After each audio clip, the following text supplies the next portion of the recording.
Hi everyone, this is Jake and Nadia. This is our little buddy boy, and this is our Sidoni girl. And we are going to talk about Die Hard today, which I watched for the first time because a lot of you recommended it. I have seen Die Hard. I've seen it before, but you haven't seen it. So well, yeah, and when we did the review for Violent Night, there was a lot of comparison to Die Hard. Yes. And I am so surprised because, like, I've heard about this film a million times, and I never thought it was, like, a Christmas-like movie.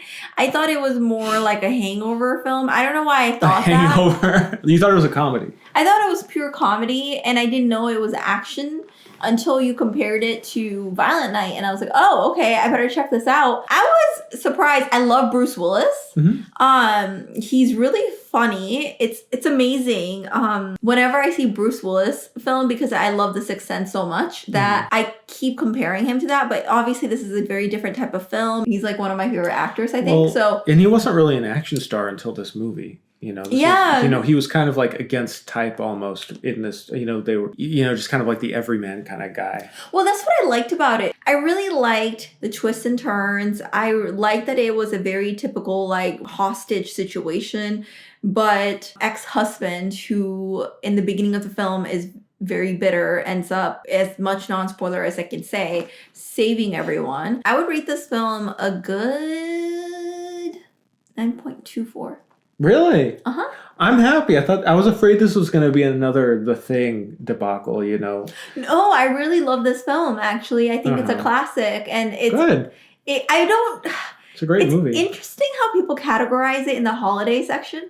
Well, it takes place on Christmas Eve. Yeah, I know, but that's the only Christmassy film, I guess. Like, I mean... they mention it a few times that it's Christmas, the holidays, it's the Christmas party, that sort of thing. But yeah, but it's like, people call it a Christmas classic, and I'm like, I don't know if it's a Christmas classic. Do you want to know how that happened? It's because it started out ironically, where people were like, oh, if Die Hard takes place on Christmas, then it's a Christmas movie.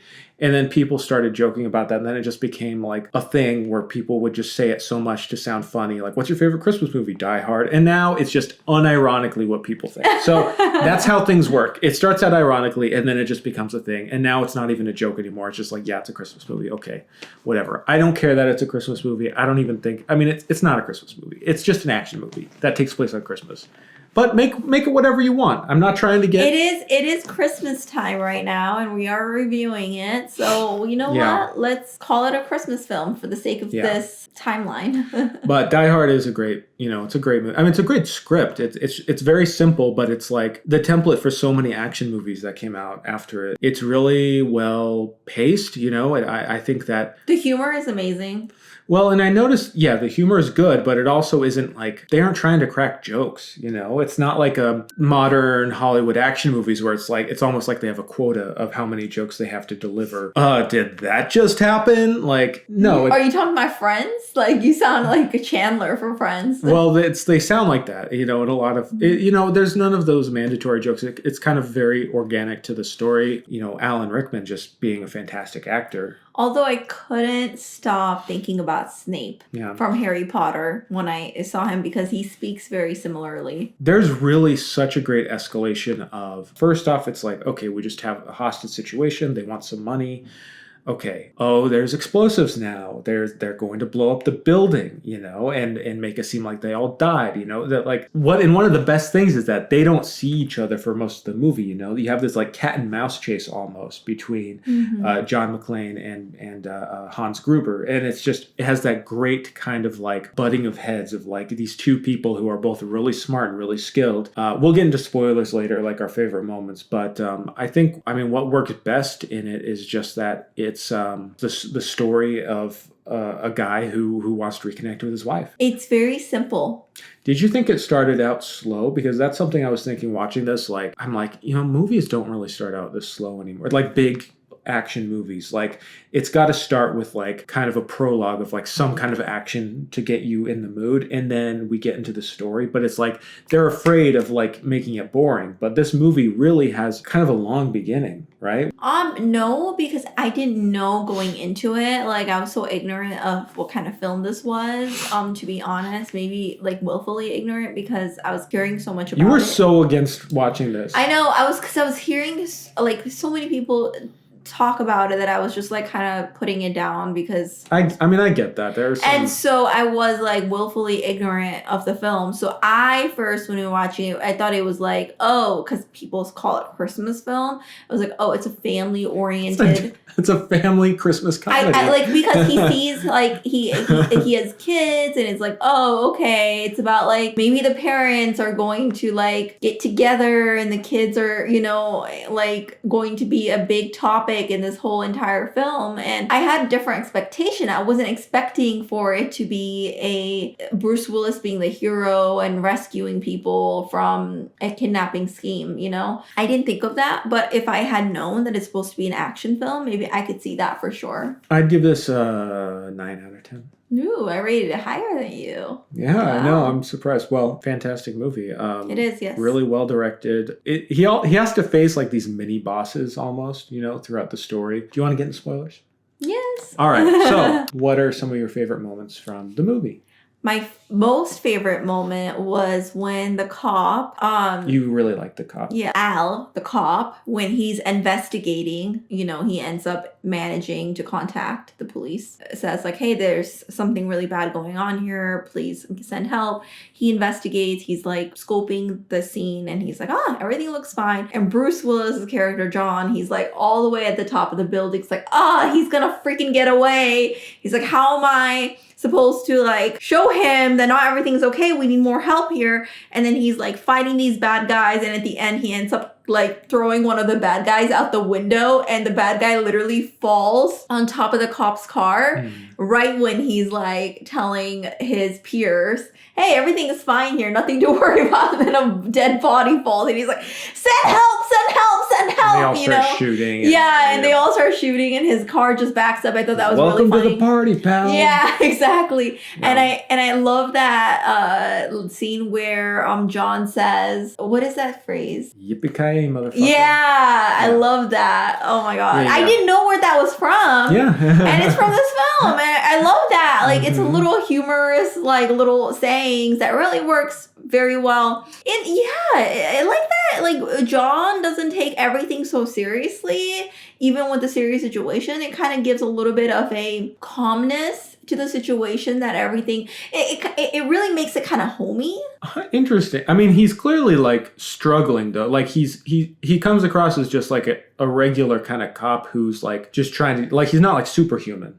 No, but I love, like, for example, when he's crawling in the vent system and he was like just annoyed at his wife. Spend time together, you know, because he's in the situation now. And it's like something a little humorous. He's not like having like panic attack that everyone's gonna die. He's very like level-headed at the same time. He's making very good judgment and being very strategic about what to do, what's action. He comes off as a person who's done this a lot of times, and he's very well experienced in this field because he was a New York cop. So and I think it's a story about two people who are experts in their field. You have the expert criminal and the expert cop who know exactly what they're doing with this, and they pride themselves in how skilled they are, you know, at the job. And it's like coming head to head. And that's when the movie really picks up for me, like in the second act or whatever, when it's like the cat and mouse thing. And one of my favorite scenes is when Hans Gruber gets caught by John in the, you know, one of the levels, and you think like, oh my god, he finally found him, but then you realize he doesn't know what he looks like. And Hans pretends to be, you know, an American hostage, and that was he like pretending to be American? The accent was still there. The accent was iffy, but he was pretending to be a hostage. That was just a great moment of like, oh my god, if, you know, he only knew who this was. And he ends up like testing him. He tests him, gives him the gun without any ammunition. Yeah, and then great moment. But then when you think it's a gotcha moment from John to the bad guy gets him because John is not wearing any shoes. So the bad guy is like, again, the expert, like against an expert kind of thing, cat and mouse, Shoot right? all the glass. Who's gonna, shoot all the glass, and then it's like this brutally bad. I didn't even watch that part where like his feet ends up getting all cut and bled, and then I also liked the chief police officer who's like making all the wrong decisions, and Al's like, no, that's not the right thing to do, but because he's under him, he's like has to listen. Yeah. I think anyone who's frustrated by anyone who's like the boss and it's like, no, I completely disagree, but I have to listen to you. And everything has a payoff. Like that has a payoff too, where it's like, and also the story of, Al shot a kid, and like that's his thing where it's like he hasn't shot anyone since, and then he gets the payoff where he shoots the zombie guy who happens to have survived a 20-story fall. At the end, but like everything has that sort of payoff, which is even though like the asshole reporter who gets their kids on TV, he gets a payoff, where she punches him in the face, so like it has that like satisfying bow on everything. And another great moment is, and I think this is when like a twist isn't necessarily something that just comes out of nowhere. Like a twist can also just be like, oh, that's like a twisty way things happen, like when Hans finally figures out when he sees on TV their kids talking about their parents, and he sees the mom's reaction to them on the news, and Hans flips up the picture of her with her husband, and it's like ding, like he finally has a way to defeat John by using his wife, against him. It's like that was the knowledge he was trying to get the whole movie. And when he finally gets it, it's just like, oh, those types of things where like the stakes just keep getting elevated. First, it's just they're stealing money, and then they're like ruthlessly murdering people, and they're not ruthlessly murdering people. They try. They murder one person, and this is why even such a gruesome kind of like scenario of this film portrays is still wholesome, is because the person who dies ends up being an asshole, really looking out for himself or more cocky. So it's kind of like more classic wholesome in that way, that you're not really like grieving anyone. They do try to kill all of the hostages, but John ends up saving them by shooting in the air to try to get them out of the roof because they want to blow everyone up. And then they start shooting it. Yeah. That was a great moment. Yeah, that was a great moment. I really liked the whole, I mean, honestly, this is just a wholesome action film. And everything comes together too. And the frame, and then she also changes her name, or she goes by a different name, and she goes by Miss instead of Mrs., which gives the illusion that she's single and therefore disassociates herself in a very unexpected way with John. Yeah. But another thing that ties so well together is that end of the movie when Hans is holding onto her, he's grabbing onto her watch, undoes the watch, and then he can't grab onto her anymore. Right. And the watch was what that asshole guy she works with gave to her. Right. It was the Rolex. Like, oh, it's a Rolex. I got her a nice watch, And that was the thing that she had to let go of. And now she's back, with John. And that's also the way they defeated the bad guy, It's just kind of like this kind of perfect like harmony between like the her themes. being almost like her and John being on a wrong path, and this whole thing that happens to them gets them in the right path, and there's symbolism all throughout the film, like you stated, the watch, and then her letting go, it symbolizes that she's now on the right path, because her and John are no longer separate. They become a team again, because he's actually like helping her and doing it for her, and she's finding herself back to him, and he's finding himself back to her. So wholesome freaking film.